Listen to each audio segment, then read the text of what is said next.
반갑습니다. 저는 이만기 소장입니다. 우리 같이 1부에서는 백승환 센터장 강의를 들었고 2부는 이제 제가 진행하도록 하겠습니다. 수시 얘기를 좀 해볼 건데요. 수시가 쉬울까요? 정시가 쉬울까요?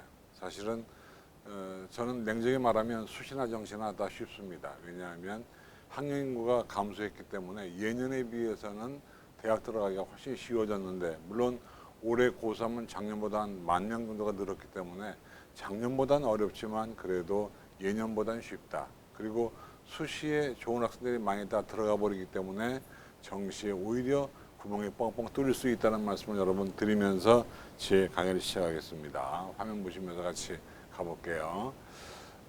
사실 이제 수시 모집 대비가요, 이제 지금부터 시작입니다. 왜냐하면 기말고사가 거의 다 끝났고 이제 막바지에 기말고사가 들어가 있고, 그다음에 이제 학생부가 이제 마무리되면서 7, 8월 달에 수시 준비에 대한 피크가 올라올 때이기 때문에 여러분 지금 그런 시기라고 생각이 되고요. 자, 입시 환경이 변화했다 그랬습니다. 어떻게 변화했느냐 보면은 올해 이슈가 4가지 이슈가 있습니다. 첫 번째가 국어와 수학에서 선택형 수능이 있다. 그래서 이제 여러분 많이 소문 들으셨죠?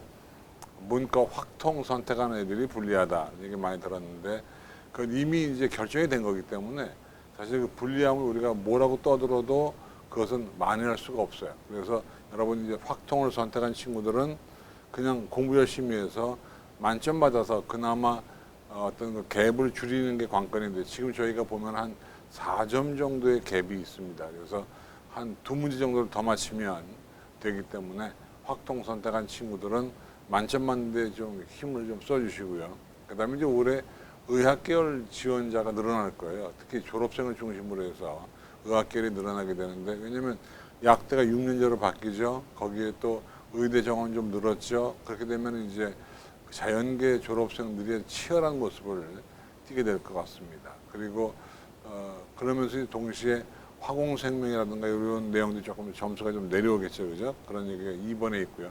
다음 세 번째로 서울 시내 주요 대학들이 정시 모집을 40%까지 늘렸습니다. 그래서 정시가 우리가 뻥뻥 뚫릴 수 있는 여지가 있으니까요. 수시에 못 가더라도 여러분 용기를 내서 공부하시면 좋겠습니다.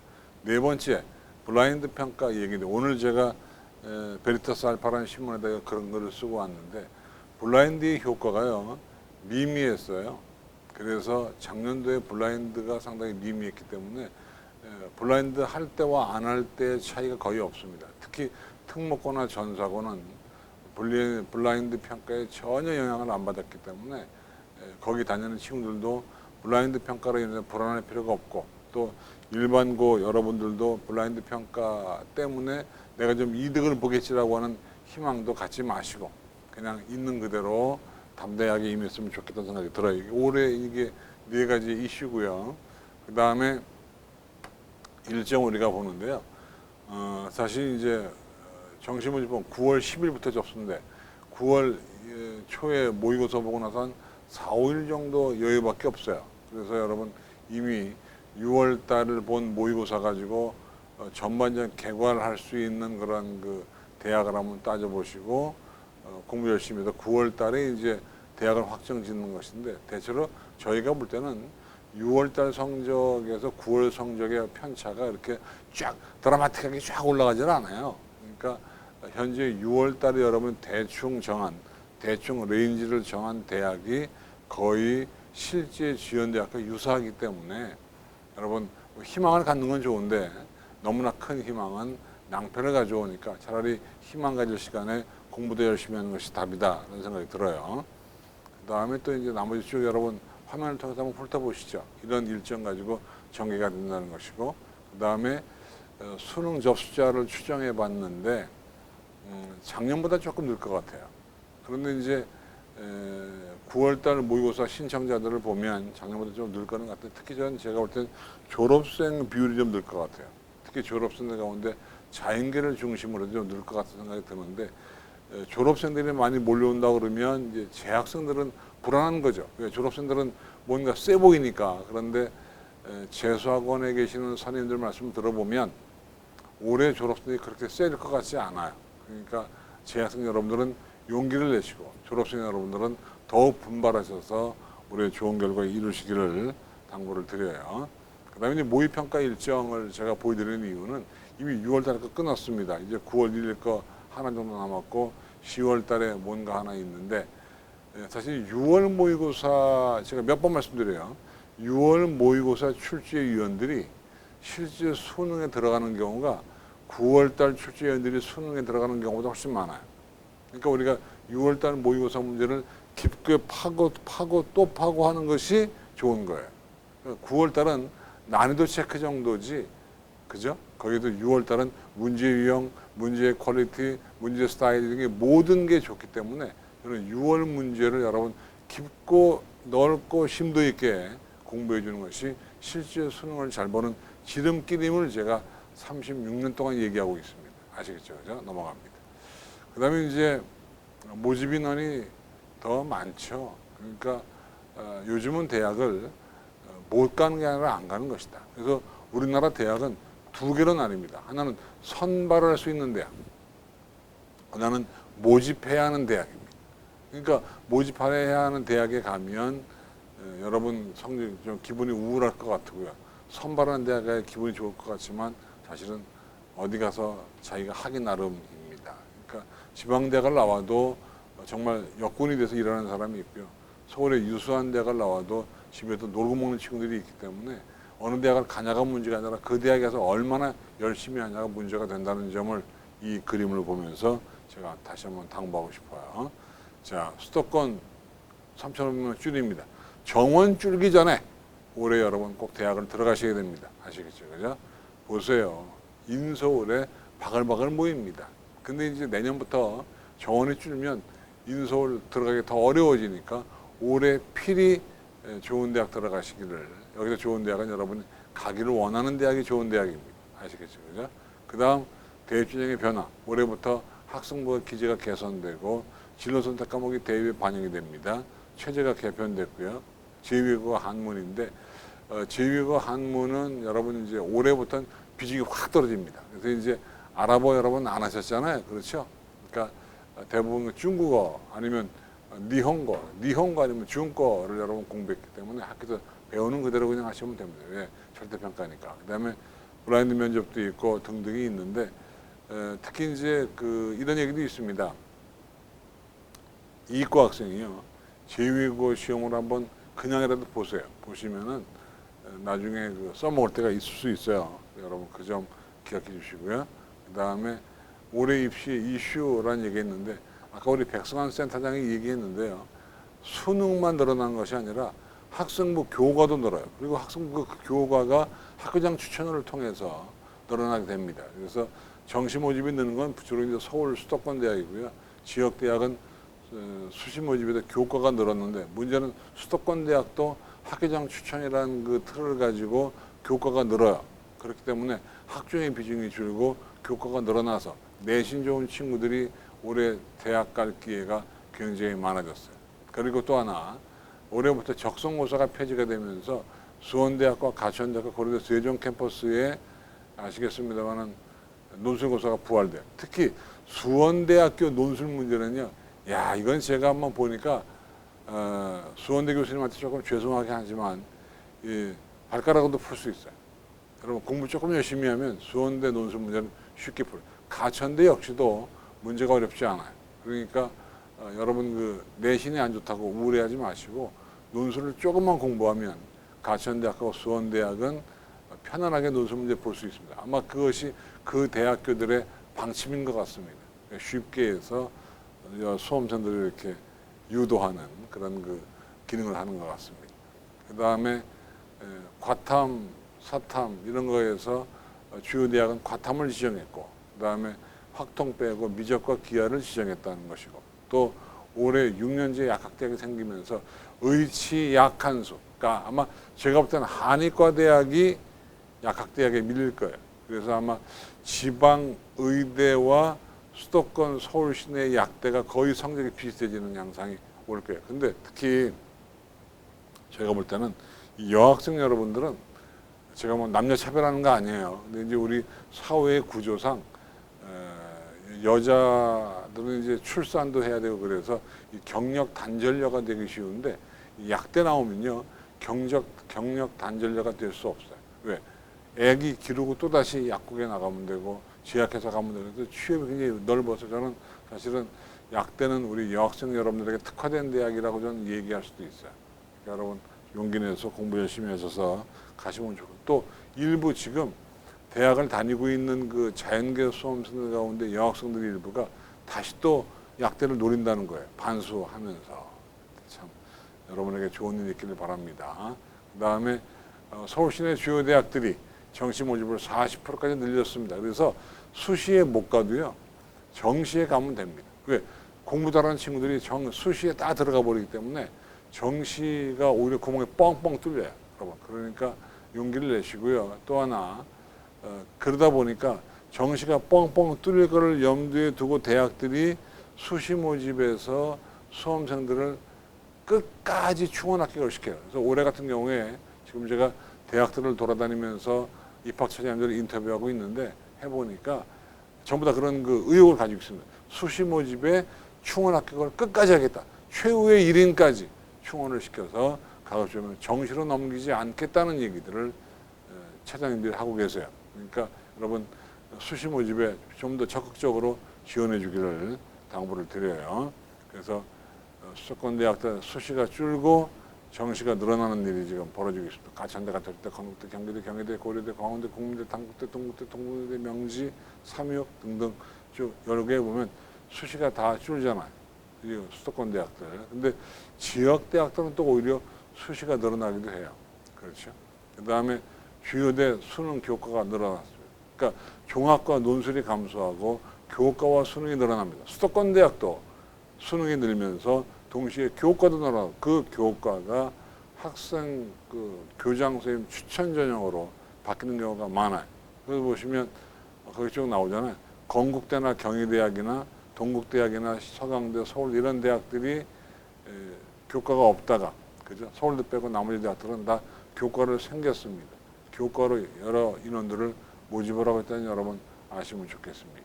그러니까 내신 좋은 친구들은 갈 대학이 굉장히 많아요. 우리가 내신이 좋다고 하는 것은 주머니 속에 돈을 빵빵 넣고 현찰과 같아요. 그래서 여러분 혹시 이 방송을 보고 계신 1, 2학년 부모님이 계시면 애들에게 내신 공부 열심히 하라고 당부를 좀 해주기 바랍니다. 그래야지 좋습니다. 다시 한번 강조합니다. 내신 성적은 주머니 속에 현찰과 같기 때문에 현찰이 많으면 살 물건이 많은 것처럼 갈 대학이 많아요. 그리고 학생부 교과로 가는 것이 누가 대학 가는 것보다 더 쉽습니다. 여러분. 근데 이제 이미 고3은 성적이 안 나오면 할 수 없으니까 도리가 없었던 것이죠. 넘어갑니다. 여러분 그런 내용을 이 표를 통해서 보시고요. 이게 동영상 강의이기 때문에 여러분 못 봤으면 정지시켜놓고 다시 보시면 되니까 제 얘기를 듣는데 집중해 주시고 화면이 중요한 게 아닙니다. 여러분 화면은 그냥 예의상 가져온 것도 있어요. 그러니까 제 얘기를 귀담아 듣는 것이 관건입니다. 그렇죠? 그 다음에 신설학과. 신설학과가 생긴다고 하는 것은 사회가 그 학과가 필요하기 때문에 생기는 거예요. 그래서 신설학과는 우리가 보다 적극적으로 가져오는 게 좋아요. 왜냐하면 신설학과의 일반적인 특성이 뭐냐면 어떻게 이렇게 했습니다. 신설학과의 일반적인 특성은 이런 겁니다. 경쟁률은 높은데 성적은 높지 않아요. 그래서 경쟁률이 높을까 봐 두려워서 지원하지 못하면 그건 안 되는 거예요. 그래서 신설학과는 필요한 과니까 만드는 것이고 또 만든 이상 용기 있게 지원하면 우리가 나중에 아웃풋이 좋을 수 있습니다. 보세요. 스마트 팩토리, 스마트 보안, 차세대 반도체 등등 서울과기대, 지능형 반도체공학과, 미래에너지융합학과 좋은 과들만 다 만들어요. 연세대 인공지능학과, 한국기술교대 고용서비스 정책학과도 있고 국민대학의 AI 빅데이터 융합경영학과, 미래 모빌리티는 운송체, 이동하는 거, 자동차 같은 거, AI 디자인, 인공지능도 있고 그렇잖아요. 그죠? 서울대 첨단 미디어, 경희대 빅데이터 응용, 부경대도 있고요. 보시면 우리 사회에 다 필요한 보세요. AI, 핀테크, 모빌리티, 드론, 에너지, 배터리, 인공지능, 빅데이터 이런 것들은 우리 사회가 필요한 것이기 때문에 이런 과들은 가져야 되는 거예요. 필요하니까 만드는 거예요. 근데 대체로 신설학과는 어떻다고요? 예, 제 얘기 들었으면 아실 거예요. 경쟁률은 높은데 성적은 높지 않아요. 특히 여자 대학에 있는 과들은 우리 수험생들이 잘 안 가려고 그래요. 그때 가시면 4년 후에는 우리가 빵긋빵긋 웃게 됩니다. 아시겠죠? 그죠? 넘어갑니다. 그 다음에 이건 다시 한번 강조하는 거죠. 내신과 수능의 교과는 올라가고 비교과 논술 특기자의 비중은 내려갔다. 올해 입시 참고하시고요. 그 다음에 수시 얘기를 본격적으로 해보겠는데, 자, 우리가 그런 말이 있습니다. 지피지기면 백전불태라. 나를 알고 너를 알면 100번 싸워서 위태롭지 아니하다. 그처럼 지난 일을 우리가 되새겨 보면 올해를 알 수 있어요. 작년을 알면 올해가 보입니다. 수시 돌아보기 보겠습니다. 리뷰입니다. 자, 수시에 올인한 친구들이 많아요. 그래서 오히려 정시에 기회가 있었다. 학생 수가 감소하면서 경쟁률이 하락했다. 또 학생부 교과 전형은 전년도 경쟁률이 영향을 미쳤다. 그래서 널뛰기. 어떻게 널뛰기 하느냐. 한 해가 높으면 한 해가 낮고 한 해가 낮으면 한 해가 높아요. 그러니까 작년도에 높았던 과들은 올해 다 내려갈 거예요. 그리고 올해 작년에 낮았던 과들은 올해 다 올라갈 겁니다. 그런 법칙이 있다는 것이고, 또 학종에서 졸업생 지원자가 2배 증가. 왜? 작년에 코비드-19 때문에 재학생들이 학교를 못 가고 활동을 못 하니, 야, 얘들 학생부가 엉망이겠네? 우리가 셀 거야. 그리고 졸업생들이 때를 지어서 수시 모집에 학종에 지원했습니다. 그래서 평소에 2배가 왔대요. 그런데 보통 일반적으로 지원자의 20%가 졸업생이고요. 그 20% 중에서 10%가 합격을 합니다. 그러니까 만약에 1000명 수험생이 지원했으면 200명이 졸업생이고 200명 가운데 10%니까 약 20명 정도가 대학에 붙는다. 이건 중앙대학교 데이터예요. 다음 또 논술 전형 인원 감소했고요. 재학생은 수능 최저를 꺼립니다. 그러니까 재학생들은 수능을 싫어해. 그러니까 우리가 수능 준비를 조금만 열심히 하면, 그러면 논술을 못 써도 내신이 안 좋아도 수능 최저만 딱 지켜주면 수시에 붙는 경우가 허다했다는 겁니다. 아시겠죠? 그죠? 넘어갑니다. 그 다음에 또 넘어갈게요. 쭉쭉. 그래서 보시면 세 번째입니다. 참 희한한 것이 코로나 위기 때문에 학교를 안 갔습니다. 대면 수업이 안 됐어요. 창의적 체험 활동이 안 됐죠. 그럼에도 불구하고 학생부에 기록된 여러 가지 내용들이 코비드-19 이전하고 차이가 없었다는 겁니다. 이거는 원격 수업을 통해서 뭔가 잘 이루어졌거나 담임 선생님들의 세특 기록 능력이 상당히 좋았거나 한 겁니다. 그래서 별 차이가 없었다. 그러니까 학생부의 질이, 퀄리티가 떨어지지 않았다. 그러니까 코로나 때문에 학생부의 질이 떨어졌겠지라고 오해하는 건 안 되겠다. 그래서 올해 고3 여러분들도 작년도 고2건 이미 끝났겠지만 올해 고3 거라도 잘 써서 학생부의 퀄리티를 올려주기 바랍니다. 아시겠죠? 그죠?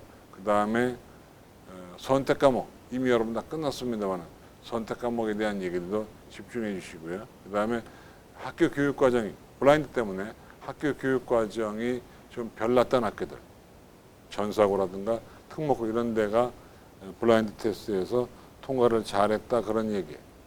그 다음에 수능 최저 위력이 컸다. 올해 6월 달 모의고사에서요, 어느 국어 다 똑같지만 영어 영역이 어려웠습니다. 그래서 한 5% 내외밖에 안 나왔죠. 근데 이게 영어가 쉬워지면요, 수능 최저 충족률이 쫙 늘어나고 영어가 어려워지면 수능 최저 충족률이 줄어들어요. 그래서 이 수능 최저의 충족률은 영어가 좌지우지예요. 근데 올해 영어가 50% 간접 연계이기 때문에 작년보다는 어려울 거예요. 1등급이 12.66%보다는 낮게 나올 겁니다. 아시겠죠? 그죠? 그럼 여러분 기억해 주시고, 그 다음에 휴학도 상당히 많아졌어요. 학생 수 감소, 오타가 났네. 그 다음에 서울권 교과전형 인문계학 수습법 하락. 이건 뭐 아시는 거예요. 왜냐하면 인원수가 줄어들으니까 등급이 조금씩 떨어지는 거예요. 그 다음에 교육과정이 우수한 전국자 사고나 특목고는 별다른 영향이 없었다. 요거 블라인드 테스트의 결과는요, UA닷컴에 오시면 제가 오늘 보고서를 쫙 써서 닷컴에다 올려놓고 왔거든요. 읽어보시면 여러분 UA에 오셔서 보시면 블라인드 테스트의 결과를 알 수가 있습니다. 그 다음에 인문계 수험생 가운데 경제, 공대 수험생 가운데 물리학 2를 이수한 친구들은 약간의 어드밴티지가 있었다. 그 다음에 또 하나, 일부 대학은 추정 등수라는 걸 계산해서 얘가 똑같이 2등급이어도 5등으로 2등급인지 10등으로 2등급인지를 따지는 대학들도 있었다는 그런 겁니다. 물론 전체 대학은 아니고 일부 대학이 그랬다는 것입니다. 그 다음에 블라인드 테스트에 대한 얘기를 하겠습니다. 고등학교 정보를 가렸습니다. 가린 이유는 뭔가 후광 효과를 없애는 겁니다. 그래서 그 아이만 바라볼 수 있게 하는 것이 바로 블라인드 테스트였습니다. 이 블라인드를 했더니 어떤 일이 벌어졌느냐, 이런 걸 다 지운 거죠. 학교 코드, 성명, 주민번호, 학교명, 고객 태그 다 지워서. 근데 물론 전국자 사고, 하나고, 대원외고, 용인외고라든가 이런 그 포항 제철고라든가 이런 전주 상산고 이런 좋은 고등학교들은 그냥 딱 봐도 알았다는 겁니다. 하지만 그 외 고등학교는 알 도리가 없죠. 눈을 정말 씻고 봐도 모를 수 있어요. 그래서 이런 전사고와 특목고들은 금방 알아채는데 나머지는 못 알아챘다. 그래서 애들에게만 집중할 수 있었다. 그런 얘기가 지금 화면 속에 나오고 있습니다. 그래서 이 블라인드 테스트의 목적은 후광 효과를 없앰으로써 수험생 자체에만 집중할 수 있게 만들어 놓은 것이었다. 그죠? 그것이 블라인드 평가. 그러니까 어떻게 보면 그 공정성 문제 때문에 그런 거죠. 그래서 근데 참으로 신기한 것은 블라인드 평가를 하기 전과 블라인드 평가를 한 다음에 유의미한 차이가 없었어요. 저도 깜짝 놀랐습니다. 전혀 차이가 없어요. 그러니까 제가 15개 대학을 조사해 봤는데 전혀 차이가 없습니다. 그런 거 보면 그동안에 학생부 종합전형이 깜깜이다, 복불복이다 이런 얘기를 많이 했는데 나름대로 대학들은 공정하게 해왔다. 그래서 이름을 가리고 뽑으나 이름을 노출시켜 뽑으나 결과가 똑같다는 얘기는 그만큼 대학교들의 학종에 대한 평가가 공정하고 타당했다는 걸 우리가 알 수 있는 것입니다. 아시겠죠? 그죠? 넘어갑니다. 그래서 요거는 뭐냐면 그 서울시립대학에서 나오는 거예요. 서울시립대학이 주요 대학 가운데 유일하게 뭘 했냐면 이런 걸 했습니다. 학종 평가라고 블라인드 평가를 한 다음에 소감을 세미나 때 발표했는데 보시면 다 지나가신 얘기입니다. 평가 과정은 복잡했으나 의외의 결과는 없었다. 오히려 블라인드 평가가 안 좋을 수 있다. 또 공정성에 의한 블라인드 평가가 도입이지만 실효성에 대해 의문이 있었다. 확연히 구별 가능한 특목고나 비해서 일반고와 자사고의 구별은 어려웠다. 또 일부 고등학교 특성 파악에 문제가 있었다. 하지만 후광 효과는 학교 효과는 없어지는 것이 분명했다. 이런 내용들. 그래서 향후 교육과정의 편성이 중요했다. 등등 나오면서 뭔가 학교에 대한 백그라운드는 많이 통제가 됐다. 근데 뭔가 정보를 캐내기 위해서 앞으로 면접의 중요성이 점점 더 커질 수 있겠다. 그런 내용들이 언급되고 있습니다. 그러니까 블라인드 평가로 인해서 배경 학교 후광 효과는 사라졌고 아이만 집중할 수 있게 되었으며 면접의율이 올라갔다. 그러나 결과에서는 전년도와 큰 차이가 없었다. 그러니까 너무나 일반고라고 해서 난 블라인드 혜택을 보겠지 그러고 좋아하지 마시고 전사고나 특목고라고 해서 블라인드 때문에 내가 망했네라고 우려할 필요도 없다. 별 차이가 없었다. 그저 학생부가 좋으면 좋은 결과를 얻었다. 그 얘기입니다. 넘어갑니다. 지역인지 요거는요. 왜 가져왔냐면 올해 꼭 들어가라는 거예요. 내년부터 지역인지 육성법이 강화가 되면서 의학학 간호계열에서 내년부터 40% 의무가 됩니다. 올해까지는 30% 권장입니다. 안 해도 됩니다. 그런데 내년부터는 모든 지역대학은 의학학 간호계열에서 40%가 의무입니다. 물론 강원도하고 제주도는 20%로 그냥 반토막 나지만 나머지 지역은 전부 다 40%를 의무 선발해야 되기 때문에 특히 여러분 가운데 의대를 노리는 친구들, 약대, 간호대를 노리는 친구들은 올해 들어가지 않으면 내년도는 더 들어가기 어렵다는 것을 알고 가시게 됩니다. 학생부 교과입니다. 교과는 가장 편리한 전형입니다. 이미 거의 끝났습니다. 내신 성적 나왔습니다. 그거 가지고 집어넣기만 하면 됩니다. 중복학자 많고 추가 합격자 많을 겁니다. 단순합니다. 지원율은 낮고 중고 합격 많을 겁니다. 충원율 높을 거예요. 그런데 문제는 좋은 대학은 대부분 수능 최저가 있기 때문에 오히려 이렇습니다. 수능 최저가 높은 대학은 내신 등급은 내려갑니다. 수능 최저가 없는 대학은 내신 등급이 올라갑니다. 그래서 저는요, 서울 시내 주요 대학 가운데 학생부 성적이 안 좋아도 최저가 높은 데는 한번 넣어보는 것도 나쁘지 않습니다. 그게 일반적입니다. 그래서 어떤 대학은 특히 수도권 대학 중에서 어떤 대학은 학교장 추천을 통해서 추천 인원을 통제하기도 하는데 거기 무슨 가톨릭대 15명, 강남대 등 이거는요 의미 없습니다. 왜? 그 대학들이 각 고등학교에서 한 고등학교에서 경기대학에 20명씩 보내는 고등학교가 있을까요?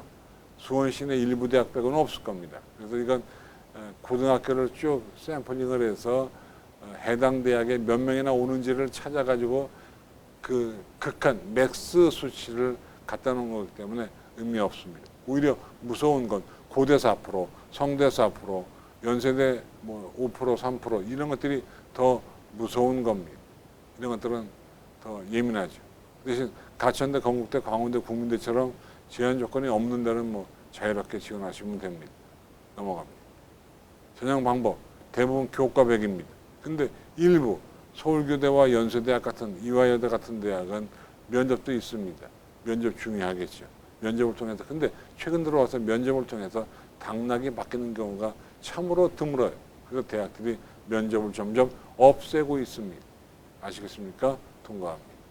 그 다음에 학생부 반영 교과입니다. 문과는 국수형사, 이과 국수형과예요.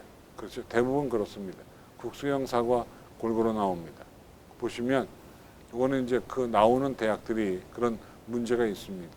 그러니까 보시면 요 대학은 문과는 국수형사구나, 요 대학은 국수형과구나 하고 문과, 이과에 따라 나눠집니다. 근데 문제는 뭐에 있냐면요. 진로 선택 과목이 있습니다. 진로 선택 과목은 대부분의 대학이 비중을 낮추기 위해서 애를 쓴 흔적이 보입니다. 근데 이 진로 선택 과목은 대부분 고3 때 있습니다. 그러니까 어떻게 보면 고3에서의 내신 성적의 위력이 그렇게 크지 않다는 겁니다. 그래서 가산점이나 이런 것들은 의미 없습니다. 심지어 미반영 대학도 많습니다. 그런데 일부 대학, 고려대학 같은 대학은 비율을 따집니다. 그러니까 성적 부풀리기를 통해서 A 비율이 높은 고등학교는 고대 같은 경우는 피해를 보게 되어 있습니다. 서강대 마찬가지로 피해를 보게 되어 있습니다. 근데 그 피해 정도가 지극히 미미하다는 겁니다. 그러니까 진로 선택 과목이 우리 교권 전형에 미칠 영향은 크지 않았다는 점을 여러분 알고 두려움에 떨지 않았으면 좋겠습니다. 넘어갑니다. 저는 이게 문제라고 봐요. 수능 최저가 문제예요. 그래서 등급이 낮아도 최저만 지키면 붙는 경우가 많습니다. 물론 일부 대학, 중앙대학하고요. 중앙대학하고 서울대학하고 이런 서강대학 이런 대학들 중에 일부 대학은 최저가 코로나 때문에 바뀐 대학도 있으니까 요강 끝까지 확인하시고 원서 써주기 바랍니다. 자연계열입니다. 일부 대학은 수능 최저가 변경된 대학이 있었다. 그래서 원서를 집어넣을 때는 반드시 요강을 확인하고 집어넣으면 좋은데 근데 문제는 이겁니다. 내가 수능 최저를 지킬까 못 지킬까 하는 것이 9월 모의고사를 보고 판단이 돼야 되거든요. 9월 모의고사를 보고 판단이 돼야 됩니다. 그것이 문제입니다. 그리고 여러분 생각나게 말씀드리지만 이 파워포인트는요 화면을 통해서 잘 안 보이면 동대문구청 사이트에 올려놓을 거죠. 네, 올려놓을 거니까 아마 지금 좀 올라갔을지도 모르겠네요. 우리 백선 센터이 워낙 부지런해서 올려놨을 수도 있는데 어쨌든 다운로드 받아보시면 되는데 요건 아까 우리 백선터장이 강의를 한 것이기 때문에 저는 그냥 통과하도록 하겠습니다. 그 다음에 일부 대학은 학생부 교과 전형에서 반영 교과가 변경된 대학도 있습니다. 반드시 요강의 변경은 우리가 수시 모집 요강을 볼 때는 작년 요강과 올해 요강을 비교해서 보셔야 됩니다. 그렇지 않으면 문제가 생깁니다. 주로 바뀐 것이 무엇이 바뀌었나? 왜냐하면 바뀐 것을 알아야 작년도 입결을 볼 때 참고가 나옵니다. 이미 대교의 포털사이트는 어디가에 가면 작년도 입결이 다 올라와 있습니다. 그걸 여러분 보실 때 요강 변경 사항을 잘 보셔야 됩니다. 그래야지 작년도 입결을 자세하게 볼 수가 있습니다. 그래서 입결 보는 법은 이게 이제 입결이 나오는 스타일들, 각 대학교 홈페이지에 입결이 나오는 스타일들이 거기에 쭉 나와 있습니다. 화면 한번 보시죠. 이렇게 나오는 대학도 있고요. 이렇게 나오는 대학도 있고요. 다양합니다. 이건 어디가 사이트인데 이런 데도 있고요. 어떤 대학은 또 친절하게 최초 합격과 최종 등록을 동시에 보여주기도 합니다. 근데 이제 너무 친절한 것도 사실 좀 문제가 되긴 하지만 그래서 보시면 이게 예쁘게 정리했는데요. 사실 뭐 최종 등록자의 80% 그러면 앞에 빠져나갈 사람 다 빠져나가고 마지막에 남았던 아이들 가운데 80% 점수를 자르는 건데 어느 대학은요 이 80% 이해를 일부러 잘못해가지고 전체 수험생을 가지고 80%를 자르는 대학도 있어요. 그래서 약간 좀 미심쩍은 대학도 있긴 하지만 어쨌든 원칙은 다 빠져나가는 친구들은 다 빠져나가라고 그러고 그 친구들 빼고 남은 친구들만 가지고 80%를 자르는 게 원칙인 것이에요. 아시겠죠? 그죠? 넘어갑니다. 학종입니다. 여러분 아까 우리 백선 사장 얘기했는데 학종도 점점 내신의 위력이 커졌습니다. 그래서 비교과가 중요한 것이 아니라 학종도 교과가 중요해지고 있습니다. 그러니까 비교과가 보시라고 뭔가 자기소개서가 좀 잘 못 썼다고 하더라도 내신만 좋으면 붙는 경우가 점점 늘고 있다. 그래서 어떤 사정관들은 학생부 종합전이라는 말을 쓰지 아니하고 학생부 교과 정성평가라고 쓰는 사람도 있습니다. 내신 위력이 점점 올라가고 그렇죠. 내신 관리가 중요했죠. 내신이 너무 떨어지면 안 돼. 조금만 떨어져야 됩니다. 그래서 어떻게 보면 교내 프로그램에 적절히 참여를 못했어도 내신이 좋으면 붙는 경우가 꽤 있습니다. 대부분 수능 체제를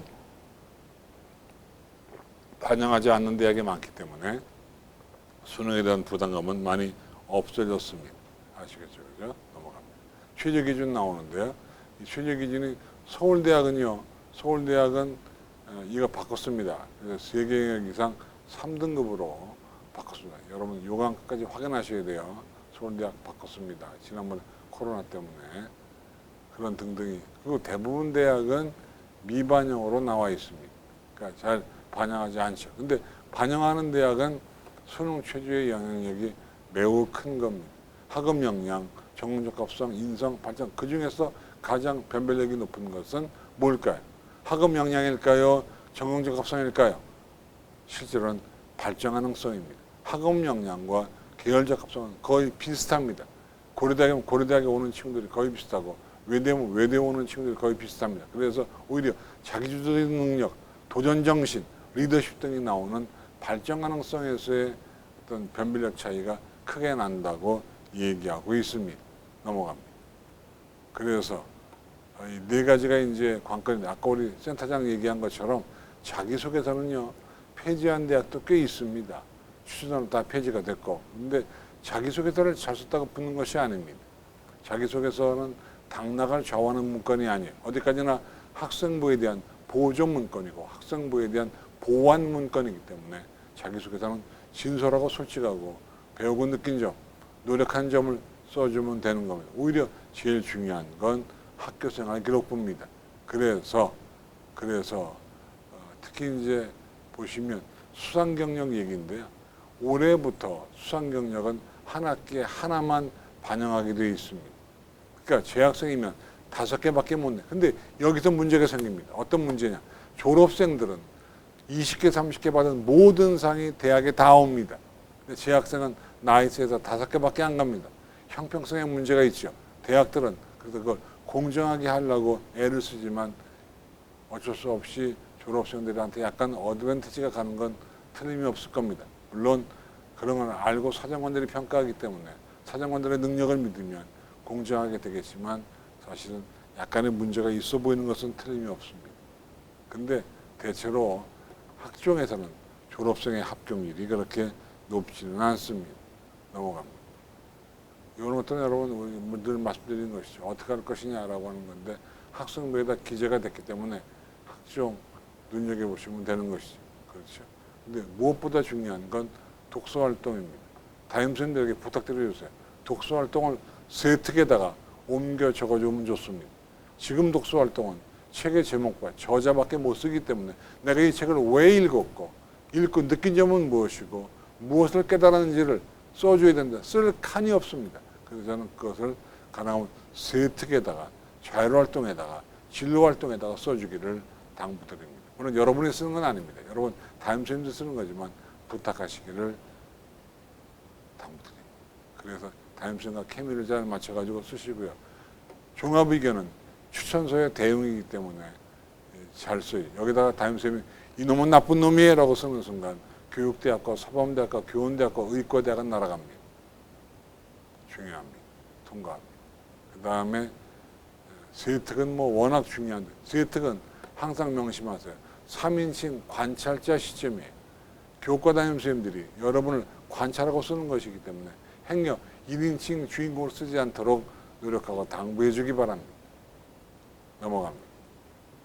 이거는 참고하시라고 가져온 거니까 통과합니다. 이런 책들은 나중에 이건 고1을 위해서 보시라고 가져온 거예요. 이런 것들은 학생부에 기재하면 안 됩니다. 기재하면 안 되는데 기재의 책임은 교사에게 있기 때문에 학생들이 받는 불이익은 없다고 보시면 돼요. 근데 이런 내용을 만약에 자기소개서에 쓰면 그 불이익은 여러분에게 돌아갑니다. 왜? 자기소개서의 기재의 책임은 학생에게 있습니다. 넘어갑니다. 자기소개서 오른쪽입니다. 여러분 여기서 중요한 점. 옛날에는 배우고 느낀 점이지만 올해는 그것이 아니라 노력한 점이에요. 노력입니다. 그래서 활동은 2개 정도 쓰는 게 좋아요. 교회 활동 쓸 수 없습니다. 교내 활동을 쓸 때 2개 가지고 뭔가 동기와 과정과 결과와 느낀 점, 노력하는 그런 프로세스를 써주기 바랍니다. 여러분 반말을 쓸까요? 존댓말을 쓸까요? 중요하지 않습니다. 반말을 써도 되고 존댓말을 써도 됩니다. 넘어갑니다. 통과합니다. 그 다음에 자기소개서 쓰는 법인데요. 여러분들 아시는 거니까 눈으로 한번 훑고 지나갑니다. 스타 원식, 시츄에이션, 태스크, 액션, 리절트 등등 나오잖아요. 그죠? 컨텍스트, 액션, 리절트 이런 원칙이 있다는 겁니다. 이미 근데 자기소개서는요. 한 4일만 쓰시면 됩니다. 그 이상 넘어가면 수능 공부 못해요. 그러니까 한 4일 동안 빡세게 쓰시면 4일 동안 안 나오는 자기소개서는 안 나오는 겁니다. 포기하시고 그냥 다른 거 하세요. 4일이면 충분히 가능합니다. 넘어갑니다. 그 다음에 이런 거 쓰는 샘플인데요. 위에 게 안 좋은 거, 밑에 게 좋은 거예요. 아시겠습니까? 넘어갑니다. 이건 쓰면 안 됩니다. 이거 쓰면 감점 처리고 불합격 처리가 됩니다. 학생부와 다릅니다. 학생부의 기록 책임은 담임교사에게 있지만 자기소개서의 기록 책임은 여러분에게 있습니다. 특히 제일 많이 틀리는 게 뭐냐면 자기 부모 쓰는 거예요. 부모의 직업을 써서 떨어지는 애들이 제일 많다는 것이 사정관들의 전환입니다. 주의하시기 바랍니다. 논술은요. 딴 거 없습니다. 그냥 열심히 쓰시면 됩니다. 그런데 논술을 다 써 못 써도 수능 최저를 지키면 붙는 경우가 꽤 있다는 겁니다. 그래서 보시면 논술은요. 비중이 높아지고 그죠? 최저 기준을 완화하고 등등 나오는데 30몇 개 대학이 이제 논술 시험을 보는데요. 여기다 당부드리고 싶은 것은 논술을 볼 사람들은 지금부터 컴퓨터를 멀리 하시기 바랍니다. 왜? 손글씨를 쓰는 연습을 해줘야 돼요. 요즘 애들은 글씨를 잘 안 쓰기 때문에 글씨를 못 써. 알아볼 수가 없대요. 알아보지 못하면 점수가 잘 나갈 수가 없죠.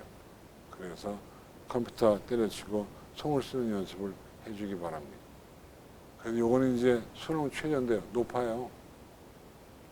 좋은 대학은 대부분 3합 6, 2합 4가 많아요. 물론 의과대학은 3합 3 많고요. 그죠? 그래서 수능 최저가 높은 대학들은 논술을 못 써도 최저만 지키면 붙는 경우가 꽤 있습니다. 용기를 내시고요. 넘어갑니다. 쭉쭉 보시면 요건 코비드 때문에 변한 대학들이 좀 한두 개는 있을 것 같아요. 넘어갑니다. 자, 이런 대학은 최저가 없습니다.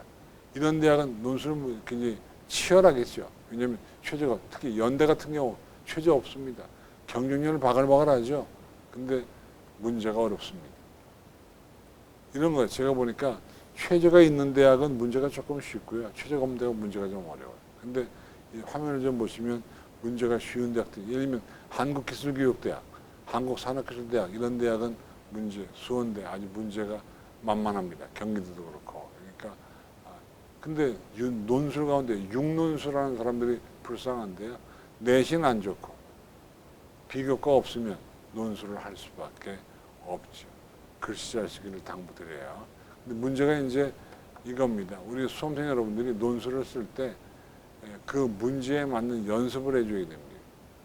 여기 보시면 어떤 대학은 도표가 나오는 그 그래프가 나오는 대학도 있습니다. 그 문제 유형에 맞춰야 되는 거죠.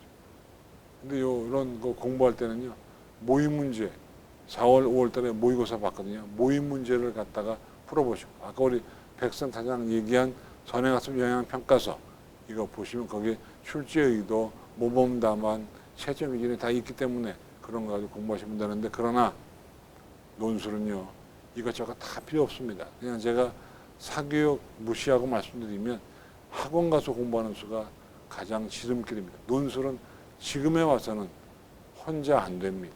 학원 가서 일주일에 한 번 정도로 공부를 하셔야지 그나마 칸을 메꿀 수가 있습니다. 물론 그동안 꾸준히 해온 친구들은 안 그래도 되지만 지금 이제 드립다 해야 될 친구들은 학원 다니는 게 낫다는 생각이 들어요. 이건 인문계고요. 인문계 문학지대에 나오기도 또 일부 연세대학이나 이화여대나 한국외대는 영어 지문이 나옵니다. 영어 지문 나오는 대학은 영어 지문 해석 못하면 끝입니다. 그래서 채점하기가 쉽다는 거 아닙니까? 넘어갑니다. 그 다음에 자연계 수능체죠. 인문계랑 거의 비슷합니다. 근데 의학학 계열은 매우 높습니다. 매우 높아요. 넘어갑니다. 덕성여대 동문. 근데 보시면 제가 경험상으로 보니까 이 여대, 논술 보는 여대가요, 만만해요. 논술 보는 여대가 만만합니다. 이 학생들이 논술을 싫어하거든요. 그러니까 논술을 조금만 하면 여대는 가기가 쉽다 이 생각이 들어요. 넘어갑니다. 아주대, 연세대, 울산대, 이화여대, 인하대, 중앙대, 항공대, 홍익대 등등이 있습니다. 최종적으로 최저는 요강 확인하도록 하시고요. 그 다음에 어떤 자연계는 어떤 대학은 통합으로, 어떤 대학은 수리, 어떤 대학은 수리와 과학으로 나오는데 문제는 과학이 나오는 대학인 경우는요. 과목을 정해놓은 대학도 있고 미지정 대학도 있습니다. 그래서 보시면 이렇게 되어 있습니다. 연세대학은 모라생지 가운데 하나인데요. 경희대학이나 성대나 연세대학, 미래 캠퍼스, 중앙대학은 지구과학은 또 인정하지 않아요. 이런 것들이 민감한 거예요. 그죠? 그러니까 자연계는 어떤 대학을 가느냐 하는 것이 관건입니다. 그런 대학에 따라서 수능 최저도 있고 과목도 나오기 때문에 그런 점 여러분 염두에 두시고 가시게 됩니다. 넘어갑니다. 자, 감사합니다가 나오니까 끝난 것 같으죠? 이건 중간 인사입니다. 이제 2부가, 3부가 또 있습니다. 뭐냐면 혹시 여러분 가운데 의학학 입시를 칠 사람이 있을까 봐 제가 의학학 계열을 말씀을 드리고 강의를 마무리하도록 하겠습니다. 올해가 의학학 입시를 치르기가 너무너무 좋은 해입니다. 너무너무 좋은 해. 그래서 보시면 자, 의학학 계열은요. 수시가 줄고 정시가 늘어납니다. 논술은 조금씩 감소해서 약간 줄었고요. 면접은 여전히 중요합니다. 특히 의과대학은 면접의 중요성이 그 어느 학보다 크고요. 특히 특정대학은 MMI입니다. 멀티플 미니 인터뷰라고 해서 다중 미니 면접, 그러니까 뭔가 가정 상황을 주고 윤리적인 딜레마를 주고 아이의 인성을 파악하는 면접이 유행합니다. 작년에 모든 명문대학에서 MMI를 통해서 떨어진 친구도 있습니다. 한의에대는 거의 변화가 없고요. 그래서 밑에 보시면 전형별로 의예, 치예, 한의예, 수의예 대학에 대한 인원수가 언급이 되어 있습니다. 아시겠죠? 그죠? 눈으로 보시고요. 그 다음에 의학학회가 뽑는 그런 그 비율이 거기에 나와 있는데 이거는 제가 만든 게 아니라 그 대기업 책자에서 제가 가져왔으니까 대기업의 감사의 말씀을 전하고요. 넘어갑니다. 그 다음에 교과 전형 보시면 뽑는 인원수가 있고 최저 기준이 다 나오는데 지금부터 표가 쭉 나올 건데요. 의예과, 치의예과 등등 쭉 나오는데 한번 눈여겨보시면 돼요. 이런 게 있다. 보시면 됩니다. 대부분 보시면 단계별 전형을 하고 있고 면접도 있죠. 의예과는 면접이 많아요. 왜? 인성평가를 해야 되기 때문에 면접이 대단히 많습니다. 이런 내용들이 쭉 나옵니다. 그래서 이 뒤에 굉장히 많이 나오는데 그건 여러분 파워포인트 다운로드 받으시면 거기에 언급되어 그거 보도록 하시고요. 자, 이렇게 해서 제가 제 강의를 마치겠습니다. 마치겠는데 아무쪼록 수시 모집에서 떨어진다 하더라도 정시에 가시면 되니까 여유를 가지시고요. 자, 그러면 강의 듣느라고 수고하셨고 사실 동대문구청에서 하는 이 강의가 유익합니다. 그러니까 여러분 나중에 파워포인트는 어디에 있다고요? 동대문구청 진학상담센터 홈페이지에 있으니까 다운로드 받으시고 아무쪼록 강의 끝까지 보셔서 고생하셨고요. 이제 저하고는 인사하시고 나중에 여러분 대학생이 돼서 만나시기 바랍니다. 수고하셨습니다. 안녕히 계십시오.